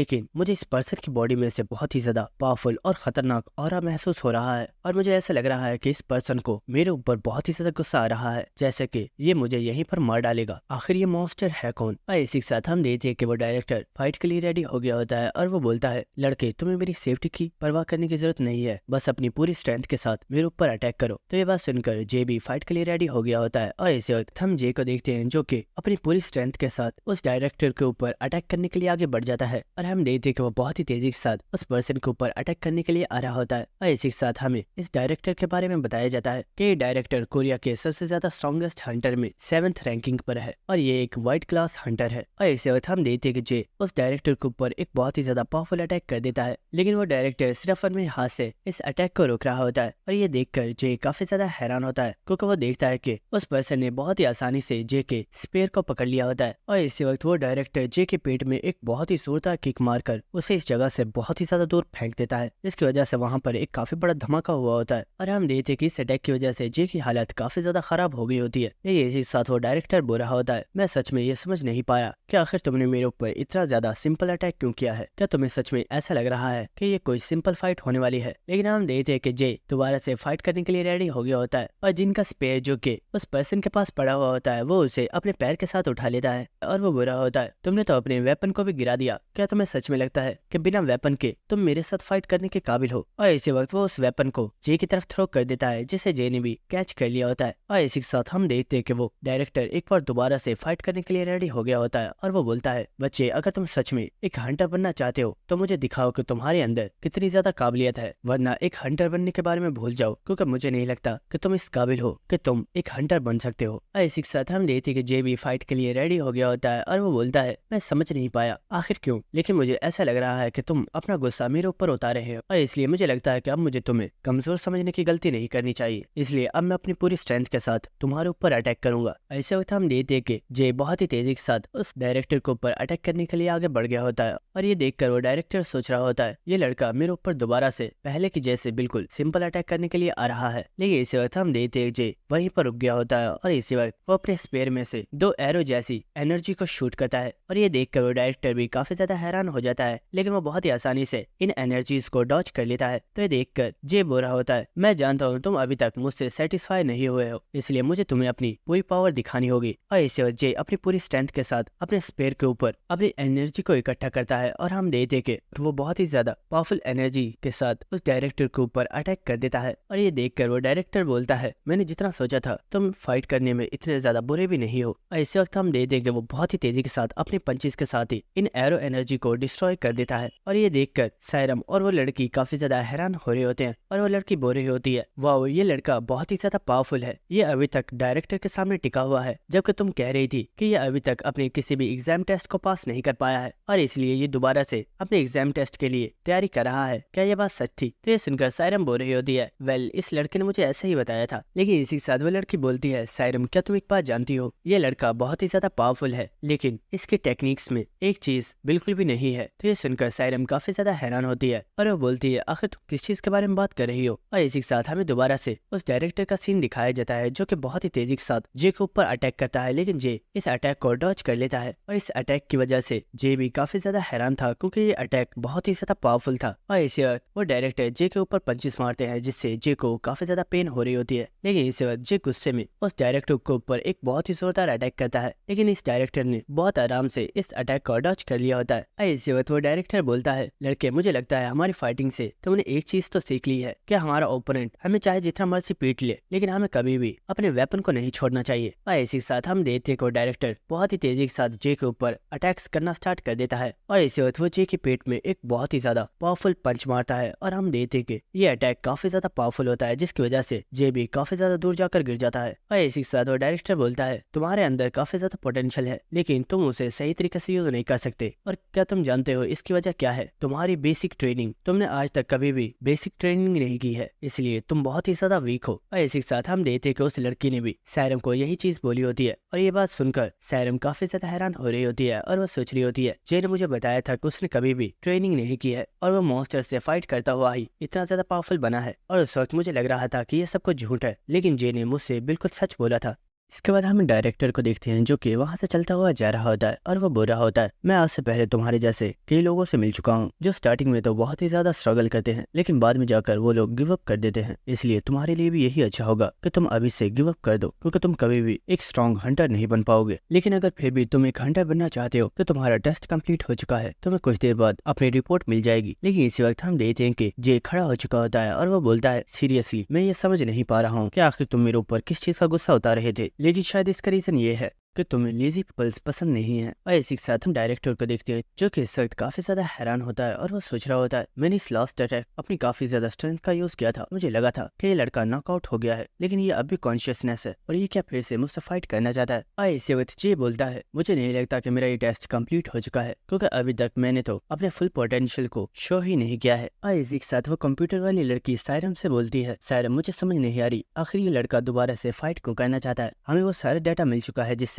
हम इसकी स्टैट्स का पता कर सकते हैं, इसे और ज्यादा फाइट करने की जरूरत नहीं है वरना डायरेक्टर के साथ फाइट में ये अपने आप को बहुत ही ज्यादा इंजर्ड कर लेगा। तो सायरम माइक पर जे से बोलती है, जे तुम्हें और ज्यादा फाइट करने की जरूरत नहीं है, हमें तुम्हारी मुकम्मल रिपोर्ट मिल चुकी है, अब तुम अपने मैच को यहीं पर रोक सकते हो। और इसी के साथ वो डायरेक्टर जे से बोलता है, लड़के क्या तुम दोबारा से इसे कंटिन्यू करना चाहते हो, क्योंकि मुझे नहीं लगता कि इसमें कुछ भी चेंज होने वाला है और तुम दोबारा से मेरे हाथों से बहुत बुरे तरीके से पिटने वाले हो। लेकिन इसी के साथ हम जे को देखते हैं जिसकी बॉडी के अंदर से बहुत ही ज्यादा पावरफुल ऑरा रिलीज हो रहा होता है और वो बोल रहा होता है, सच बताऊं तो मेरे दिमाग में सिर्फ इस वक्त एक ही चीज चल रही है और वो ये है कि मैं तुम्हें बहुत ही बुरे तरीके से पीटना चाहता हूँ। और इसी के साथ जे हमें बताता है, जब मैं बहुत ही ज्यादा छोटा था तो मैंने अपने स्पेयर के साथ अकेले ही अपनी ट्रेनिंग को स्टार्ट कर दिया था और क्योंकि मैं काफी ज्यादा टैलेंटेड था इसलिए मैंने स्पेयर को बहुत ही अच्छे तरीके से यूज करना सीख लिया और उस वक्त मैं खुद को स्ट्रॉन्ग बनाना चाहता था, इसलिए मैंने मॉन्स्टर से फाइट करके खुद को स्ट्रॉन्ग बनाना स्टार्ट कर दिया। लेकिन सच बताऊं तो आज तक मुझे कभी भी कोई भी ऐसा ओपोनेंट नहीं मिला था जो को मुझे बराबरी की टक्कर दे सके, लेकिन आज इस पर्सन को देखने के बाद लग रहा है कि ये पर्सन बहुत ही ज्यादा पावरफुल है और मैं इससे नहीं जीत सकता और इसलिए अब सिर्फ मैं इसे हराना चाहता हूँ। और इसी के साथ हम देखते हैं कि सेल्फ को जे के ऊपर काफी ज्यादा गुस्सा आ रहा होता है और वो बोल रहा होता है, मैं तुम्हें इतने बुरे तरीके से पीटूंगा कि तुम्हारे अंदर जो हंटर बनने की विल पावर मौजूद है वो भी खत्म हो जाएगी। तो ये सुनकर जे भी स्माइल करना स्टार्ट कर देता है और वो सोच रहा होता है, अगर मैं इस पर्सन से फाइट करता हूँ तो मैं इसे ऐसे नहीं हरा सकता और अब सिर्फ एक ही चीज बाकी है और वो है मेरे फादर की टेक्निक्स। और इसी के साथ हम देखते हैं कि जे अपने फादर की स्टैंड में आ जाता है और ये देखकर सायरम काफी ज्यादा हैरान हो जाती है और वो सोच रही होती है, जे ने इस बार अपने स्टैंड को मुकम्मल तौर पर चेंज कर दिया है, लेकिन क्या वो सच में मेरे अंकल से जीत पाएगा। और इसी वक्त हम देखते हैं कि जे एक लंबी सी सांस लेता है और इसी के साथ वो बहुत ही तेजी से उस डायरेक्टर के ऊपर अटैक करने के लिए बढ़ जाता है। और इसी वक्त वो अपने वेपन को बहुत ही तेजी के साथ मूव करता है और हम देखते हैं कि उसने डायरेक्टर के चेहरे के ऊपर एक कट लगा दिया होता है और ये देखकर वो कंप्यूटर वाली लड़की भी काफी ज्यादा हैरान हो गई होती है। और इसी के साथ हम जे को देखते हैं जो कि बहुत ही तेजी के साथ उस डायरेक्टर के ऊपर अटैक्स कर रहा होता है, लेकिन हम देखते हैं कि वो एल्फ इन तमाम अटैक्स को ही बहुत ही तेजी के साथ डॉच कर रहा होता है। और इसी के साथ हम सायरम को देखते हैं जो कि सोच रही होती है, जे की मूवमेंट पहले से थोड़ी डिफरेंट लग रही है, लेकिन इससे क्या ही फर्क पड़ने वाला है क्योंकि अंकल बहुत ही ज्यादा स्ट्रॉन्ग है और जे उन्हें नहीं हरा सकता। लेकिन इसी के साथ वो कंप्यूटर वाली लड़की बोलती है, सायरम क्या तुमने नोटिस किया इस लड़के जे की स्ट्रेंथ अचानक से बहुत ही ज्यादा इंक्रीज हो गई है, मुझे नहीं पता कि इसे ये टेक्निक्स किसने सिखाई हैं, लेकिन इसकी तमाम मूवमेंट्स बहुत ही ज्यादा प्रोफेशनल लेवल की हैं और ऐसा लग रहा है कि यहाँ पर एक न्यूबी नहीं बल्कि एक प्रोफेशनल फाइटर हमारे डायरेक्टर के साथ फाइट कर रहा है। और इसी के साथ उस डायरेक्टर के साथ फाइट करते हुए जे सोच रहा होता है, मुझे अपने फादर का फाइटिंग स्टाइल बहुत ही ज्यादा पसंद था और इसीलिए जब भी वो ट्रेनिंग किया करते थे तो मैं चुप करके उनकी टेक्निक्स को कॉपी किया करता था और मैंने उनकी इन तमाम टेक्निक्स को ही याद कर लिया था। ऐसे वक्त हम देखते हैं जे उस डायरेक्टर के ऊपर अटैक करता है, लेकिन उसने अपने हाथ से ही इस अटैक को ब्लॉक कर लिया होता है और इसी वक्त वो जे को बहुत ही जोर से पंचेस मारता है, लेकिन जे अपने वेपन के साथ डायरेक्टर को पीछे कर देता है, लेकिन डायरेक्टर बहुत ही तेजी के साथ आगे बढ़ता है और वह जे के फेस पर एक बहुत ही जोरदार पंच मारता है, लेकिन हमें दिखाया जाता है कि जे ने बहुत ही आसानी से इस अटैक को डॉच कर लिया होता है और इसी वक्त वो अपने वेपन को मूव करके एक बहुत ही जोरदार अटैक करता है, लेकिन डायरेक्टर बहुत ही तेजी के साथ जंप करके इस अटैक को डॉच कर लेता है और इसी के साथ वो सोच रहा होता है, इस लड़के का ये अटैक बहुत ही ज्यादा सरप्राइजिंग था, अगर मैंने इसे टाइम पर डॉच नहीं किया होता तो मुझे बहुत ही ज्यादा डैमेज पहुंचता, शायद मैंने इस लड़के को कुछ ज्यादा ही अंडर एस्टिमेट कर दिया, मुझे इसे जल्दी ही फिनिश करना होगा। और इसी वक्त हम देखते कि वो डायरेक्टर जे के ऊपर एक बहुत ही ज्यादा पावरफुल अटैक करने के लिए आ रहा होता है और इसी के साथ जे भी उस डायरेक्टर के ऊपर अपना फाइनल अटैक कर देता है। और इस अटैक को देखकर सायरम और वो कंप्यूटर वाली लड़की वो दोनों ही काफी ज्यादा हैरान हो गए होते हैं और हमें दिखाया जाता है कि इस अटैक की वजह से यहाँ पर काफी ज्यादा धुआं हो गया होता है। और जब ये धुआं खत्म हो जाता है तो हम देखते हैं कि डायरेक्टर बिल्कुल सही सलामत खड़ा होता है और वो बोल रहा होता है, लड़के तुम्हारी टेक्निक्स काफी ज्यादा अच्छी हैं, लेकिन तुम्हारा फाइनल अटैक वो इनकम्प्लीट था। आखिर तुमने मेरे ऊपर सही तरीके से अटैक क्यों नहीं किया? अगर तुम चाहते तो तुम मुझे यहाँ पर हरा सकते थे। तो यह बात सुनकर जे हंसना स्टार्ट कर देता है और वो बोल रहा होता है, ऐसी बात नहीं है, असल में प्रॉब्लम ये थी मुझे जितनी मूवमेंट्स याद थी मैंने उन सभी को ही यूज कर दिया है और वो फाइनल अटैक जो मुझे यहाँ पर यूज करना था मैं उसे भूल गया हूँ। तो ये बात सुनकर वो डायरेक्टर काफी ज्यादा हैरान हो गया होता है और इसी के साथ वो सोच रहा होता है, ये लड़का सच में बहुत ही ज्यादा इंटरेस्टिंग है, इतनी ज्यादा मार खाने के बाद भी ये स्माइल कर रहा है। और इसी के साथ हम देखते हैं कि जे यहाँ पर बेहोश हो चुका होता है और इसी के साथ सायरम भी भागती हुई यहाँ पर आ गई होती है। लेकिन इसी वक्त वो देखती है कि उसके अंकल अपनी पावर को जे के ऊपर यूज कर रहे हैं और हम देखते हैं कि वो डायरेक्टर अपनी पावर के साथ जे को मुकम्मल तौर पर हील कर देता है। जिसके बाद डायरेक्टर वहाँ से जा रहा होता है और वो बुरा होता है, सायरम इसे कोई भी इनर इंजरी नहीं आई है और इसकी बॉडी के ऊपर जो अपर इंजरीज थी उन सभी को मैंने हील कर दिया है, इसलिए अब तुम्हें फिक्र करने की जरूरत नहीं है। लेकिन जाते वक्त वो डायरेक्टर बोलता है, अच्छा सायरम इस लड़के का नाम क्या है? तो सायरम बोलती है, इसका नाम जे सियोंग है। और ये नाम सुनकर वो डायरेक्टर काफी ज्यादा हैरान हो गया होता है और वो सोच रहा होता है, वाओ मैंने एक्सपेक्ट नहीं किया था कि यो सियोंग तुम्हारे बेटे से मेरी मुलाकात यहाँ पर होगी। जिसके बाद हमें नेक्स्ट सीन दिखाया जाता है जहाँ पर जैक अब उस बिल्डिंग में से बाहर आ चुका होता है और इसी वक्त कोई पर्सन उससे बोलता है, अगर तुम्हें लेट आना था तुम पहले बता सकते थे, मैं कितनी देर से तुम्हारा वेट कर रहा हूँ। और हमें दिखाया जाता है कि सामने ही लग्जरी गाड़ी में एक काफी पावरफुल बॉडी बिल्डर बैठा हुआ होता है। तो जैक उससे बोलता है, बस बिल्डिंग के अंदर थोड़ा सा जरूरी काम था, मैं उसे ही फिनिश कर रहा था। तो ये सुनकर वो बॉडी बिल्डर बोल रहा होता है, आखिर ऐसा क्या काम आ गया जो तुम्हें इतनी ज्यादा देर हो गई? कहीं ऐसा तो नहीं कि तुम अंदर किसी पर्सन को बुली कर रहे थे? लेकिन इसी वक्त वो देखता है कि जैक के गाल के ऊपर एक छोटा सा कट लगा हुआ है। तो ये देखकर वो काफी ज्यादा शॉक हो गया होता है और वो बोलता है, जैक तुम्हारे गाल के ऊपर एक कट लगा हुआ है। तो ये बात सुनकर जैक भी काफी ज्यादा हैरान हो गया होता है, लेकिन वो जाकर गाड़ी में बैठ जाता है। लेकिन इसी के साथ वो बॉडी बिल्डर बोल रहा होता है, जैक आखिर तुम किस पर्सन से फाइट कर रहे थे? मैं भी उससे मिलना चाहता हूँ। मुझे याद है तुम्हारी किसी पर्सन के साथ लास्ट फाइट को बहुत ही ज्यादा साल हो चुके हैं और बस उस वक्त तुम इंजर्ड हुए थे, लेकिन मुझे यकीन नहीं हो रहा कि आज तुम्हें एक छोटे से बच्चे ने इंजर्ड कर दिया है। तो जैक बोल रहा होता है, तुम सच में काफी ज्यादा बातें करते हो, अब हमें चलना चाहिए। लेकिन इसी के साथ वो पर्सन बोलता है, जैक अगर वो अभी से इतना ज्यादा स्ट्रॉन्ग है कि उसने तुम्हें चोट पहुंचा दी तो इसका मतलब है कि वो आगे चलकर एक बहुत ही ज्यादा पावरफुल हंटर बनेगा और उसका फ्यूचर बहुत ही ज्यादा ब्राइट है। सच में उस पर्सन से मैं भी मिलना चाहता हूँ। और दोस्तों हमें यहाँ पर इस पर्सन के बारे में बताया जाता है कि ये पर्सन कोरिया की नंबर 1 अटैक स्क्वाड का लीडर है और इसी के साथ ये पर्सन एक ब्लैक क्लास हंटर है। और इसी के साथ हम देखते हैं कि ये लोग अपनी गाड़ी को स्टार्ट करके बहुत ही तेजी से यहाँ से चले जाते हैं। जिसके बाद हमें नेक्स्ट जे का सीन दिखाया जाता है जो कि एक टेबल के ऊपर लेटा हुआ होता है। लेकिन इसी वक्त उसे होश आ जाती है और वो देखता है कि उसकी बॉडी के ऊपर जितनी भी इंजरीज थी वो तमाम हील हो चुकी हैं। और ये देखकर वो काफी ज्यादा हैरान हो रहा होता है और वो सोच रहा होता है, मुझे अच्छे से याद है मेरी बॉडी के ऊपर कुछ इंजरीज मौजूद थी, लेकिन वो सभी मुकम्मल तौर पर हील हो चुकी हैं। क्या ऐसा पॉसिबल है कि इन लोगों ने मेरे लिए यहाँ पर स्पेशल किसी हीलर को हायर किया था? और इसी वक्त हम देखते कि यहाँ पर सायरम भी आ गई होती है जो कि जे के लिए कॉफी लेकर आई होती है। और इसी के साथ वो बोल रही होती है, आगे तुम्हारे दिमाग में चल क्या रहा था जो तुमने दोबारा से मेरे अंकल के साथ फाइट करना स्टार्ट कर दी? क्या तुम पागल हो? तुमने ये सोचा भी कैसे कि तुम उन्हें हरा सकते थे? लेकिन जे बोलता है, मैंने ये नहीं सोचा था कि मैं उन्हें हरा सकता हूँ, बस उस वक्त मुझे बहुत ही ज्यादा गुस्सा आ रहा था क्योंकि वो बात बात पर मुझे टॉन्ट मार रहे थे, इसलिए मुझे लगा कि मुझे उन्हें सबक सिखाना होगा। लेकिन फिर भी मैं उन्हें हरा नहीं पाया और मैं उस पर्सन से हार गया। तो ये बात सुनकर सायरम काफी ज्यादा हैरान होती है, लेकिन वो उस कॉफी के कप को जे को दे देती है। तो जे भी उस कॉफी के कप को ले लेता है और वो बोल रहा होता है, सायरम मुझे पता नहीं था कि वो तुम्हारे अंकल है, लेकिन अब मुझे समझ आ गई है कि वो मेरे साथ इतना ज्यादा अजीब बिहेव क्यों कर रहे हैं, उन्हें सच में तुम्हारी बहुत ही ज्यादा परवाह है। तो ये बात सुनकर सायरम काफी ज्यादा हैरान हो गई होती है और वो बोलती है, आखिर इस बात से तुम्हारा मतलब क्या है? और इसी के साथ जे सोच रहा होता है, सायरम के अंकल को सायरम की काफी ज्यादा परवाह है क्योंकि वो जानते हैं कि सायरम एक बहुत ही ज्यादा नाइस पर्सन है और उन्हें जरूर यही लगा होगा कि मैं सिर्फ सायरम के भोलेपन का फायदा उठाकर उससे अपने काम करवा रहा हूँ। जिसका सायरम बोलती है, आखिर तुम सोच क्या रहे हो? मैं ये बात जानती हूँ कि मेरे अंकल इतने ज्यादा बुरे पर्सन नहीं है, उन्हें बस शायद हमारे ऊपर काफी ज्यादा गुस्सा आ गया था क्योंकि मैं उनसे बिना परमिशन लिए यहाँ पर आ गई थी। और इसी वक्त हम देखते हैं कि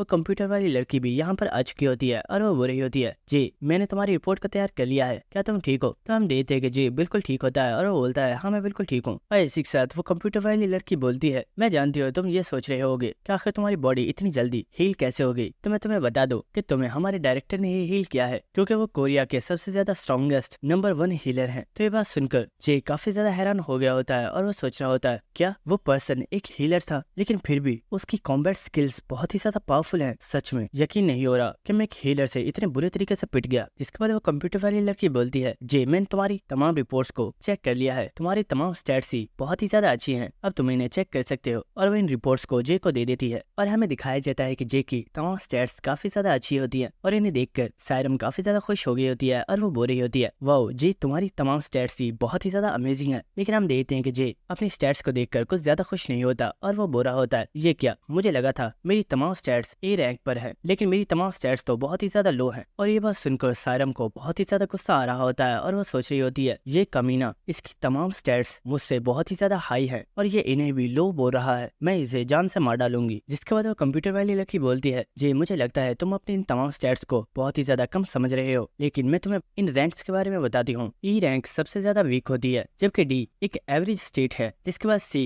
को एक्सीलेंट माना जाता है, जिसके बाद सबसे ज्यादा हाई बी होती है और जिस पर्सन की स्टैट्स बी होती है उसे एक नॉर्मल सुपर ह्यूमन माना जाता है। और अगर देखा जाए तो तुम्हारी तमाम स्टैट्स ही बहुत ही ज्यादा अच्छी हैं और तुम्हारी बॉडी के हिसाब से तुम्हारी स्टैट्स का कॉम्बिनेशन बहुत ही ज्यादा अच्छा है। और अगर तुम अपनी स्किल्स के ऊपर थोड़ी और प्रैक्टिस करते हो तो तुम बहुत ही आसानी से अपने तमाम स्टैट्स को इंक्रीज कर सकते हो। और इसी के साथ हम सायरम को देखते हैं जो कि जे को देखते हुए सोच रही होती है जे की तमाम स्टैट्स ही बहुत ही ज्यादा अच्छी हैं और इसने अपनी बॉडी की स्ट्रेंथ को बहुत ही ज्यादा बैलेंस किया हुआ है और ये अगर अपने आप को और भी ज्यादा ट्रेन करता है तो ये फ्यूचर में बहुत ही ज्यादा स्ट्रॉन्ग बन सकता है। लेकिन इसी के साथ वो कंप्यूटर वाली लड़की जे से बोलती है जे क्या मैं तुम्हें एक बहुत ही ज्यादा इंटरेस्टिंग चीज बताऊं, हमारे डायरेक्टर उनकी जितनी भी स्टैट्स हैं उनमें से कोई भी स्टैट ए से अबव नहीं है। तो ये बात सुनकर जे काफी ज्यादा शॉक हो गया होता है और इसी के साथ वो लड़की बता रही होती है ज्यादातर हंटर्स को ये लगता है कि अगर उनके स्टैट्स वीक हैं तो वो कभी भी खुद को स्ट्रॉन्ग नहीं बना सकते, लेकिन ऐसा सच नहीं है। अगर तुम्हारे अंदर पोटेंशियल है और तुम्हारे अंदर अपने गोल को हासिल करने की डिटर्मिनेशन है तो तुम हार्डवर्क करके अपने आप को बहुत ही ज्यादा स्ट्रॉन्ग बना सकते हो। और कुछ ऐसे लोग भी हैं जिनके बारे में मैं जानती हूँ जिन्होंने इस वक्त खुद को बहुत ही ज्यादा स्ट्रॉन्ग बना लिया है। और इसी के साथ हम देखते हैं कि वो सायरम को आंख मार रही होती है क्योंकि वो यहाँ पर सायरम के बारे में ही बात कर रही है और इस लड़की की बात सुनकर सायरम भी काफी ज्यादा खुश हो रही होती है। जिसके बाद ये बोलता है तुमने मुझे बहुत ही ज्यादा मोटिवेट किया है और मुझे लगता है कि मुझे भी अपनी स्किल्स के ऊपर और भी ज्यादा काम करना चाहिए। वेल तुम्हें एक बात बता दूं कि कोई एक ऐसा पर्सन है जिसके बारे में मैं जानता हूँ और वो पर्सन तुम्हारे डायरेक्टर से भी बहुत ही ज्यादा पावरफुल है। तो यह सुनकर वो लड़की काफी ज्यादा हैरान हो रही होती है और जी यहाँ पर किसी और के बारे में नहीं बल्कि अपने फादर के बारे में सोच रहा होता है क्योंकि उसके फादर वर्ल्ड के सबसे ज्यादा स्ट्रॉन्गेस्ट हंटर हैं। जिसके बाद सायरम बोलती है जी मुझे लगता है अब हमें यहाँ से चलना चाहिए। लेकिन वो कंप्यूटर वाली लड़की बोलती है सायरम क्या तुम जे को ऐसे ही लेकर जाने वाली हो, मुझे लगता है तुम्हें उसे एक बार प्रोडक्शन डिपार्टमेंट का भी विजिट करवाना चाहिए। तो ये सुनकर जे तो काफी ज्यादा हैरान होता है, लेकिन सायरम बोलती है मैं ऐसा नहीं कर सकती, तुम जानती तो हो अंकल मुझ पर कितना ज्यादा गुस्सा कर रहे थे और अगर मैं जे को प्रोडक्शन डिपार्टमेंट में ले गई तो वो मेरे ऊपर और भी ज्यादा गुस्सा करेंगे। लेकिन ये सुनकर वो लड़की हंसना स्टार्ट कर देती है और वो बोलती है सायरम तुम्हारे अंकल ने पहले ही इस चीज की परमिशन दे दी है और उन्होंने बोला है अगर जे चाहे तो वहाँ से अपने लिए कोई पावरफुल वेपन भी चूज कर सकता है और वो उसके लिए बिल्कुल फ्री है। तो ये बात सुनकर सायरम काफी ज्यादा शॉक हो गई होती है और वो बोलती है व्हाट, क्या सच में ऐसा अंकल ने बोला था।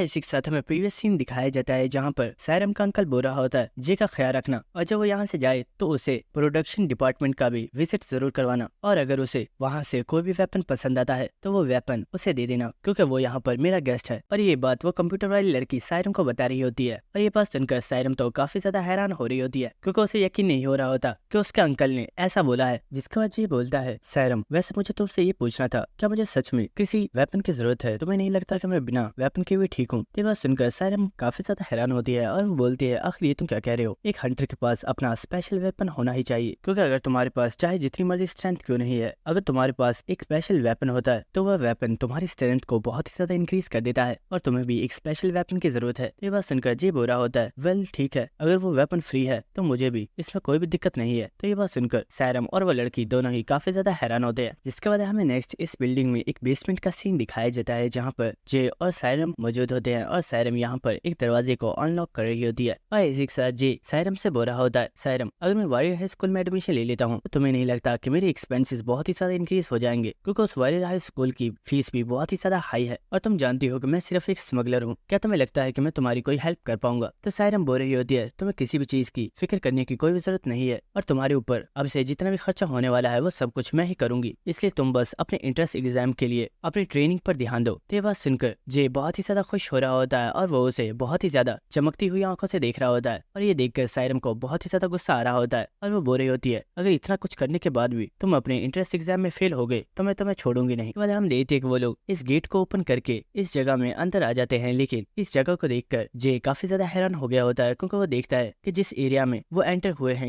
ये असलियत में एक डंजन है जिसे पहले बॉइलिंग अवाइस के नाम से जाना जाता था। और इसी के साथ सायरम हंसते हुए जे से बोलती है, मैं जानती हूँ तुम काफी ज्यादा हैरान हो गए होगे। एग्जैक्टली जब मैं भी पहली बार यहाँ पर आई थी तो मैं भी काफी ज्यादा हैरान थी, लेकिन इसी के साथ हम जे को देखते हैं जिसे यहाँ पर कुछ महसूस हुआ होता है और ये असलियत में किसी बहुत ही ज्यादा पावरफुल मॉन्स्टर का ऑरा होता है। और हम देखते हैं कि जे बहुत ही तेजी के साथ इस जगह से पीछे हो जाता है। इसी के साथ वो मॉन्स्टर बोल रहा होता है, उस इडियट जैक की हिम्मत कैसे हुई मुझे मेरी नींद से जगाने की। उसने बोला है कि उसका स्पेशल गेस्ट आने वाला है जिसके लिए मुझे वेपन रेडी करना है। इसी के साथ हमें दिखाया जाता है कि ये असलियत में एक बहुत ही बड़ा मॉन्स्टर होता है जिसने अपने एक हाथ में एक मशीन को पहना हुआ होता है। और इसी के साथ वो बोल रहा होता है, बच्चे क्या वो तुम ही हो जिसे जैक ने भेजा है। लेकिन हम जे को देखते हैं जो कि इस मॉन्स्टर को देखकर काफी ज्यादा हैरान था और सायरम से बोलता है, सायरम आखिर यहाँ पर एक मॉन्स्टर क्या कर रहा है। लेकिन हम देखते हैं कि सायरम फौरन से जे के सामने आ जाती है और वो बोलती है, इडियट आखिर तुम कर क्या रहे हो, ये कोई मॉन्स्टर नहीं है, ये यहाँ पर एक ब्लैक स्मिथ है जो कि बहुत टाइम से यहाँ पर काम कर रहे हैं और ये यहाँ पर मौजूद तमाम ब्लैक स्मिथ के लीडर हैं। और ये बात सुनकर जे काफी ज्यादा हैरान हो गया होता है और इसी वक्त हम देखते हैं कि वो टाइटन इन लोगों के सामने ही बैठ जाता है और वो बोल रहा होता है, तुम्हें मुझसे घबराने की जरूरत नहीं है, मैं किसी भी इंसान को नुकसान नहीं पहुंचाता क्योंकि मैं भी कोरिया सिटी का ही एक सिटीजन हूँ। और हमें इस मॉन्स्टर के बारे में बताया जाता है कि ये मॉन्स्टर एक टाइटन है जो कि एक बहुत ही ज्यादा पावरफुल ब्लैक स्मिथ है। जिसके बाद वो टाइटन बोलता है, बच्चों तुम लोगों ने मुझे मेरी नींद से जगा दिया है, चलो जल्दी करो और मुझे बताओ तुम्हें किस तरह का वेपन चाहिए। तो सायरम बोलती है, एल्डर टाइटन हमने आपको पहले ही फाइट की वीडियो सेंड कर दी थी, क्या आपने उसे चेक नहीं किया। तो टाइटन बोलता है, आखिर ये तुम क्या कह रही हो, ये सब काम मेरा नहीं है बल्कि ये सब काम मेरे सबऑर्डिनेट संभालते हैं, लेकिन वो इस वक्त छुट्टियां मनाने के लिए गए हुए हैं और वो बहुत टाइम बाद ही वापस आएंगे। लेकिन तुम फिक्र मत करो, मैं तुम्हारा वेपन तैयार करने के लिए रेडी हूँ, लेकिन उसके लिए इस लड़के को बस मेरी एक बात माननी होगी। तो यह सुनकर जे बोलता है, आखिर तुम उससे क्या करवाना चाहते हो, मैं उसके लिए तैयार हूँ। तो टाइटन बोलता है, बच्चे तुम्हें कुछ भी नहीं करना, बस ये समझो कि मैं एक मॉन्स्टर हूँ जिसे हंट करने के लिए तुम यहाँ पर आए हो। चलो अब अपना वेपन निकालो और जल्दी से मेरे ऊपर अटैक करना स्टार्ट कर दो। तो ये बात सुनकर सायरम तो काफी ज्यादा हैरान हो गई होती है और वो बोलती है, एल्डर टाइटन आखिर आप ही क्या कह रहे हैं, हम लोग ऐसा नहीं कर सकते। लेकिन हम देखते हैं कि जे तो इस चीज के लिए फौरन से मान जाता है और वो बोलता है, मुझे इस चीज में कोई भी प्रॉब्लम नहीं है, मैं तुम्हारे ऊपर अटैक करने के लिए तैयार हूँ। तो ये बात सुनकर सायरम काफी ज्यादा हैरान होती है और वो बोलती है, जे तुम्हें कुछ भी ऐसा करने की जरूरत नहीं है, हम बिना फाइट के भी तुम्हारे लिए वेपन तैयार करवा सकते हैं। लेकिन हम देखते हैं कि जे ने तो अपने वेपन को निकाल लिया होता है और वो उस एल्डर टाइटन के साथ फाइट करने के लिए रेडी हो गया होता है। और हम देखते हैं कि जे बहुत ही तेजी के साथ भागकर उस एल्डर टाइटन के ऊपर एक बहुत ही ज्यादा पावरफुल अटैक कर देता है। लेकिन इसी के साथ वो एल्डर टाइटन बोलता है, बच्चे सभी चीजों को भूल जाओ और अब जल्दी से मुझे ये बताओ कि आखिर तुम्हें ये वेपन कहाँ से मिला है। और हमें दिखाया जाता है कि जे ने जो अटैक किया होता है उससे इस मॉन्स्टर को कुछ ज्यादा फर्क नहीं पड़ा होता और वो मॉन्स्टर इस वक्त काफी ज्यादा गुस्से में होता है। लेकिन जे इस मॉन्स्टर की बात सुनकर काफी ज्यादा हैरान होता है और वो सोच रहा होता है, आखिर ये मॉन्स्टर कह क्या रहा है, आखिर ये मेरे वेपन के बारे में क्यों जानना चाहता है। लेकिन इसी के साथ जे सोच रहा होता है, मैंने जब इस मॉन्स्टर के ऊपर अटैक किया था मुझे लगा था ये भी दूसरे मॉन्स्टर्स की तरह है, लेकिन ये मॉन्स्टर दूसरे मॉन्स्टर्स से बिल्कुल डिफरेंट है, क्योंकि जब मैंने इसके ऊपर अटैक किया था तो मुझे ये चीज समझ आ गई है, मैंने जिस चीज के ऊपर अटैक किया है वो असलियत में एक पहाड़ है जिससे मैं ब्रेक नहीं कर सकता। और इसी के साथ हम देखते वो टाइटन इस वक्त बहुत ही ज्यादा गुस्से में होता है और वो बोल रहा होता है, लड़के जल्दी करो और मुझे बताओ आखिर तुम्हारे पास ये वेपन कहाँ से आया है। और इसी के साथ कहानी सुनाने वाले की तरफ से हमें इन मॉन्स्टर्स के डेंजर स्टार्स के बारे में बताया जाता है कि स्टार एक मॉन्स्टर के लेवल को जानने के लिए इस्तेमाल किया जाता है। वो मॉन्स्टर जिसका डेंजर लेवल 1 स्टार होता है उसे एक नॉर्मल पर्सन भी बहुत ही आसानी के साथ किल कर सकता है, लेकिन वो मॉन्स्टर जिसका डेंजर लेवल 2 स्टार है उसे आर्मी ऑफिसर्स अपने बुलेट्स के जरिए आराम से किल कर सकते हैं। और वो मॉन्स्टर्स जिनका लेवल 3 स्टार्स होता है वो बहुत ही ज्यादा पावरफुल होते हैं और उन्हें नॉर्मल बुलेट्स नुकसान नहीं पहुंचा सकती और उन्हें सिर्फ एक टैंक के जरिए किल किया जा सकता है। जिसके बाद जो 4 स्टार्स मॉन्स्टर्स होते हैं उन्हें मारना बिल्कुल इम्पॉसिबल होता है। इसलिए जब भी सिटी में कोई ऐसा पावरफुल मॉन्स्टर नजर आता है तो सिटी के सभी लोगों को निकालकर उस सिटी में एटॉमिक बॉम्ब से अटैक करवाया जाता है ताकि उस मॉन्स्टर को किल किया जा सके। और इसी तरह स्टार्स के जरिए मॉन्स्टर्स के लेवल को मापा जाता है और ये स्टार्स जितने ज्यादा होते हैं डिफिकल्टी लेवल इतना ही ज्यादा हाई हो जाता है। लेकिन अभी तक बहुत ही ज्यादा ऐसे मॉन्स्टर्स हैं जो कि लोगों से छुपे हुए हैं और कोई भी पर्सन नहीं जानता कि वो कितनी ज्यादा पावरफुल है और उनके डेंजर लेवल कितने स्टार्स हैं। और इसी के साथ हम उस टाइटेन मॉन्स्टर को देखते हैं जो कि जे से बोल रहा होता है, बच्चे मैं तुमसे सिर्फ ये जानना चाहता हूँ कि आखिर तुम्हारे पास ये वेपन कहाँ से आया। चलो अब जल्दी से मुझे इस बारे में बता दो, वरना तुम्हारे साथ जो भी होगा उसके जिम्मेदार तुम खुद होगे। और इसी के साथ हमें इस मॉन्स्टर के डेंजर लेवल के बारे में बताया जाता है और हमें पता चलता है कि इस मॉन्स्टर का डेंजर लेवल 7 स्टार्स है और ये एक बहुत ही ज्यादा पावरफुल और खतरनाक मॉन्स्टर है। लेकिन इसी के साथ जे उस मॉन्स्टर से बोलता है, मुझे लगता है मैंने तुम्हारे फेस के ऊपर कुछ ज्यादा ही पावरफुल हिट लगा दी जो तुम मेरे वेपन के बारे में जानना चाहते हो कि इसे किस पर्सन ने क्रिएट किया है। तो ये बात सुनकर वो मॉन्स्टर बोलता है, बच्चे तुम गलत समझ रहे हो, मुझे ये जानने की जरूरत ही नहीं है क्योंकि ये वेपन किसी और ने नहीं बल्कि मैंने खुद ने तैयार किया है। और ये बात सुनकर जे काफी ज्यादा हैरान हो गया होता है। और इसी के साथ हम देखते हैं कि वो मॉन्स्टर अब खड़ा हो चुका होता है और वो बुरा होता है, लड़के तुमने मेरे पेशेंस को खत्म कर दिया है। शायद तुम जानते नहीं कि ये वेपन मैंने उस पर्सन को दिया था जिसे मैं बहुत ही ज्यादा एडमायर करता था और आज तुम्हारे हाथों में इस वेपन को देखकर मुझे बिल्कुल भी अच्छा नहीं लग रहा। और हम देखते कि इस वक्त सायरम काफी ज्यादा घबराई हुई होती है और वो सोच रही होती है आखिर यहाँ पर हो क्या रहा है। मैंने एल्डर टाइटन को पहले कभी भी इतने ज्यादा गुस्से में नहीं देखा है, आखिर वो इतने मामूली से वेपन के लिए इतना ज्यादा गुस्सा क्यों कर रहे हैं। लेकिन इसी के साथ हम देखते हैं कि वो मॉन्स्टर जे के ऊपर एक बहुत ही ज्यादा पावरफुल अटैक कर देता है और इस अटैक को देखकर जे सोच रहा होता है अगर ये अटैक मुझे हिट कर गया तो मैं यहीं पर मर जाऊंगा और इस अटैक से बचने का अब सिर्फ एक ही रास्ता है और वो है मेरे फादर की लास्ट टेक्निक। मुझे अपनी पूरी स्ट्रेंथ के साथ अपने फादर की टेक्निक को यूज करना होगा। और इसी के साथ हम देखते हैं जे अपनी पूरी स्ट्रेंथ के साथ अपने इस पावरफुल अटैक को इस टाइटन के हाथ के ऊपर कर देता है। और क्योंकि जे का ये अटैक काफी ज्यादा पावरफुल था उसकी वजह से उस टाइटन का हाथ काफी ज्यादा पीछे हो जाता है और ये देखकर सायरम भी काफी ज्यादा हैरान हो गई होती है और वो सोच रही होती है आखिर जे ने ऐसे कैसे किया। उसने एक 7 स्टार के मॉन्स्टर के हाथ को अपने अटैक के साथ पीछे कर दिया और इस चीज की वजह से वो टाइटन भी काफी ज्यादा हैरान था। लेकिन इसी के साथ हम जे को देखते हैं जो कि बहुत ही तेजी के साथ इस मॉन्स्टर के ऊपर एक और बहुत ही ज्यादा पावरफुल अटैक करने के लिए आ रहा होता है। लेकिन इसी वक्त वो टाइटन बहुत ही आसानी से अपने लेफ्ट हैंड से जे को पकड़ लेता है और जे खुद को इस मॉन्स्टर के हाथ में से छुड़ाने की कोशिश कर रहा होता है लेकिन वो खुद को छुड़ा नहीं पा रहा होता। लेकिन इसी वक्त सायरम बहुत ही जोर से चिल्लाती है और वो बोलती है, एल्डर टाइटन मुझे लगता है आप भूल रहे हो, आपने इंसानों के साथ एक एग्रीमेंट किया हुआ है जिसके मुताबिक आप कभी भी किसी भी इंसान को नुकसान नहीं पहुंचाएंगे और अगर आज आपने जे को नुकसान पहुंचाया तो आप उस एग्रीमेंट को तोड़ देंगे, इसलिए आप जे को कुछ भी नहीं कर सकते। तो ये बात सुनकर वो टाइटन जे को छोड़ देता है जिससे जे भी जमीन पर गिर जाता है। और इसी के साथ वो बोल रहा होता है, लड़की फिक्र मत करो, मैं इस लड़के को वैसे भी कोई भी नुकसान नहीं पहुंचाना चाहता था, मैं तो बस इसे गौर से देख रहा था क्योंकि इसे देखने के बाद मुझे उस पर्सन की याद आ गई जिसे मैंने इस वेपन को दिया था और शायद मुझे ये समझ आ गई है कि जैक ने इस लड़के को मेरे पास ही क्यों भेजा है। और इसी वक्त वो मॉन्स्टर अपनी सिगार को फेंक देता है और इसी के साथ वो अपने हाथ के ऊपर उस इंजरी को देख रहा होता है जो अभी उसे जे ने दी है। और इसी के साथ वो बोल रहा होता है, बहुत ज्यादा साल गुजर गए जब किसी पर्सन ने मुझे इंजर्ड किया था और उसके बाद आज तुम वो पर्सन हो जिसने मुझे इंजर्ड किया है। लेकिन इस मॉन्स्टर की ये बातें सुनकर सायरम को तो कुछ भी समझ नहीं आ रही होती है और वो बोल रही होती है आखिर एल्डर टाइटन कह क्या रहे हैं, मुझे तो कुछ भी समझ नहीं आ रही है। लेकिन इसी के साथ वो मॉन्स्टर बोलता है, लड़की तुम्हें तो इस चीज के बारे में पता ही होगा कि आज से 30 साल पहले मुझे किस तरीके से इंसानों ने हंट करके यहाँ पर लॉक किया था। तो सायरम बोलती है, हाँ इस बारे में मैं जानती हूँ, आज से 30 साल पहले एक बहुत ही ज्यादा पावरफुल स्क्वाड ने मिलकर आप लोगों की डंजन के ऊपर अटैक किया था और उस स्क्वाड के मेंबर्स ने पूरी टाइटन रेस को ही खत्म कर दिया लेकिन उन्होंने आपको जिंदा छोड़ दिया। तो ये बात सुनकर वो मॉन्स्टर बोलता है, बच्ची तुम्हें भी इस बारे में नहीं पता है क्योंकि सभी लोगों को गलत इन्फॉर्मेशन दी गई है। असल में जिसने मेरी पूरी रेस को खत्म किया था और मुझे हंट किया था वो कोई स्क्वाड नहीं थी बल्कि वो सिर्फ एक सिंगल ह्यूमन था और वो और कोई नहीं बल्कि इस लड़के का फादर था। और ये बात सुनकर जे भी काफी ज्यादा हैरान हो गया होता है। और इसी के साथ हमें इस टाइटन रेस के बारे में बताया जाता है। जब अर्थ पर डिफरेंट डंजन्स ओपन होना स्टार्ट हो गई तो उनमें से एक डंजन इन टाइटन्स की भी थी जिसमें बहुत ही ज्यादा पावरफुल टाइटन्स मौजूद थे जिनके पास बिल्कुल ड्राफ्ट्स की तरह ब्लैक स्मिथ का टैलेंट था और वो उससे बहुत ही ज्यादा पावरफुल वेपन्स क्रिएट कर सकते थे। और इसलिए ह्यूमंस यही चाहते थे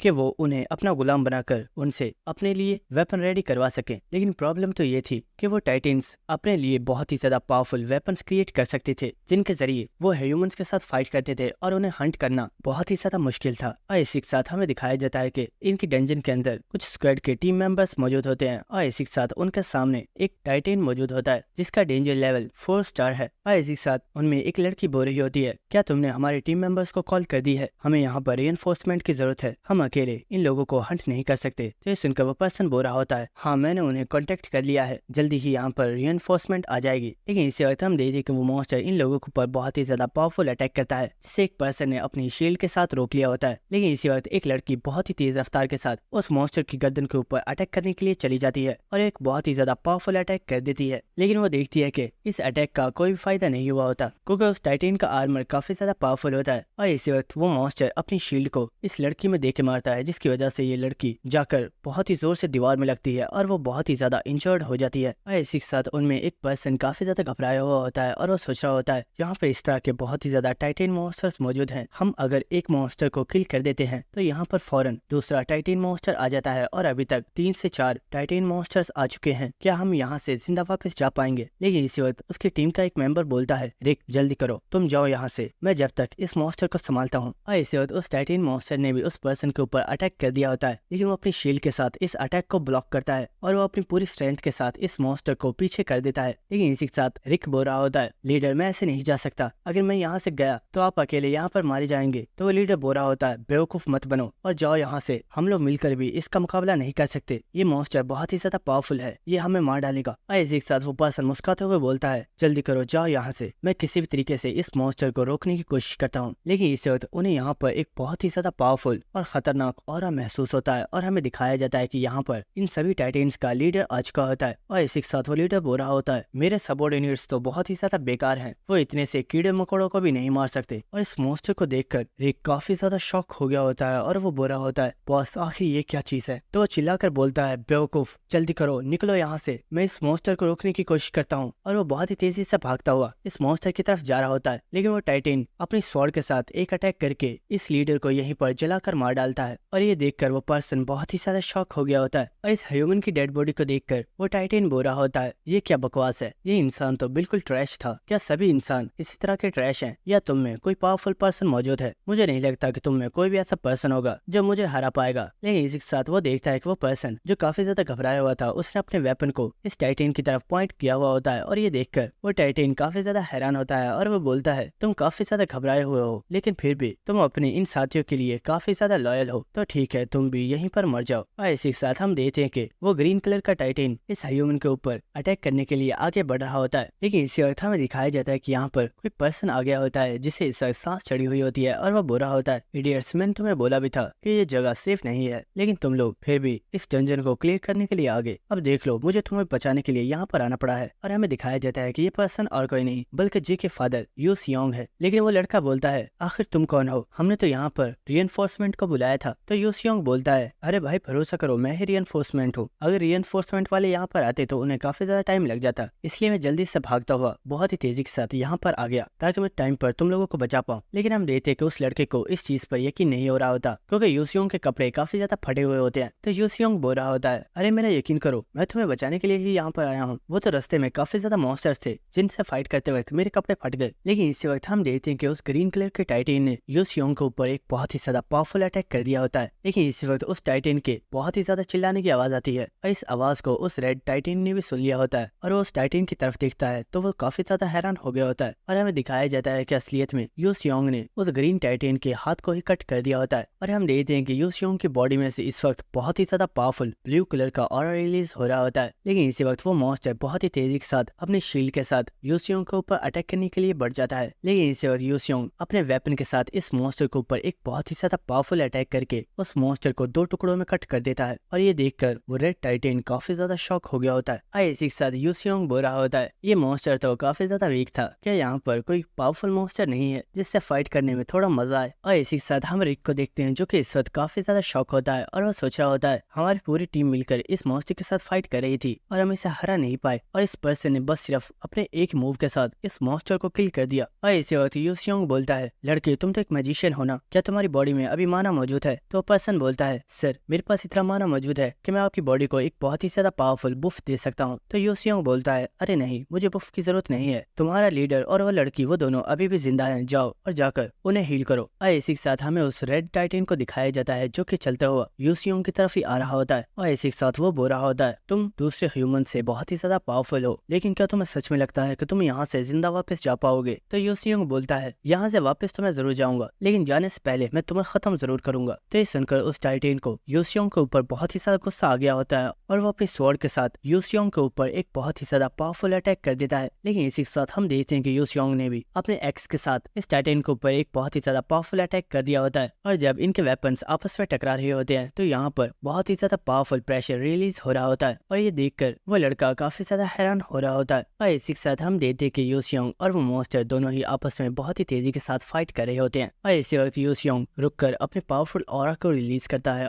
और इसी वक्त वो एक बहुत ही ज्यादा पावरफुल जंप लगाकर उस टाइटेन की चेस्ट के ऊपर एक बहुत ही ज्यादा पावरफुल अटैक कर देता है। और इस अटैक को देखकर रिक काफी ज्यादा खुश हो गया होता है और वो सोच रहा होता है यस, इस पर्सन ने जरूर अपने एक अटैक के साथ ही इस मॉन्स्टर को किल कर दिया होगा। लेकिन वो कुछ देखकर काफी ज्यादा शॉक हो गया होता है क्योंकि हमें दिखाया जाता है कि इस अटैक के साथ उस टाइटेन को बिल्कुल भी फर्क नहीं पड़ा होता क्योंकि उसका आर्मर बहुत ही ज्यादा पावरफुल होता है। और इसी के साथ वो टाइटेन बोल रहा होता है मुझे लगा था मेरा ये आर्मर बहुत ही ज्यादा पावरफुल है क्योंकि इसे मैंने खुद अपने हाथों से क्रिएट किया है, लेकिन तुमने तो मेरे आर्मर के ऊपर बहुत ही बड़ा कट लगा दिया। लेकिन इससे तुम्हारा वेपन भी खराब हो चुका है, क्या इस खराब वेपन के साथ तुम मेरे साथ फाइट कर पाओगे? और हमें दिखाया जाता है कि यूनसियोंग का वेपन बहुत ही ज्यादा डैमेज हो चुका होता है जिसे अब फाइट के लिए यूज नहीं किया जा सकता। लेकिन इसी साथ हम यूनसियोंग को देखते हैं जो कि इस वक्त उस हीलर को देख रहा होता है जो कि अपने साथियों को लेकर इस एरिया से बाहर चला गया होता है। लेकिन इसी वक्त हम देखते हैं कि वो मॉन्स्टर यूनसियोंग के ऊपर एक बहुत ही ज्यादा पावरफुल अटैक कर देता है और ये अटैक बहुत ही ज्यादा पावरफुल होता है। लेकिन वो मॉन्स्टर काफी ज्यादा हैरान होता है क्योंकि वो देखता है कि यूनसियोंग ने बहुत ही आसानी से इस अटैक को ब्लॉक कर लिया है। लेकिन इस वक्त वो मॉन्स्टर एक और पावरफुल अटैक करने के लिए रेडी हो गया होता है और वो बोल रहा होता है तुमने मेरी इस अटैक को तो रोक लिया, लेकिन क्या दोबारा तुम मेरे एक और अटैक को रोक पाओगे? और इसी वक्त वो अपने एक और बहुत ही ज्यादा पावरफुल अटैक को कर देता है। लेकिन इसी वक्त यूनसियोंग भी अटैक करके इस अटैक को खत्म कर देता है। और इसी वक्त हम देखते हैं कि यूनसियोंग एक बार फिर से अपने एक और बहुत ही ज्यादा पावरफुल अटैक को करने के लिए रेडी हो चुका होता है। और इसी के साथ उस मॉन्स्टर ने भी महसूस कर लिया होता है कि यूनसियोंग का ये अटैक बहुत ही ज्यादा पावरफुल है और अगर उसने इस अटैक को नहीं रोका तो यूनसियोंग उसे खत्म कर देगा। और वो भी अपना एक बहुत ही ज्यादा पावरफुल अटैक यूनसियोंग के ऊपर कर देता है। लेकिन हमें दिखाया जाता है कि यूनसियोंग का अटैक बहुत ही ज्यादा पावरफुल था जिससे यूनसियोंग ने उस मॉन्स्टर के हाथ को कट कर दिया होता है। और दोस्तों यहीं पर हमारे एपिसोड खत्म हो जाता है, लेकिन अगले एपिसोड देखने में हमें काफी ज्यादा मजा आएगा। अगर आपको वीडियो अच्छी लगी तो मेरे चैनल का सब्सक्राइब कर देना और वीडियो को लाइक और शेयर भी कर देना। Thank you.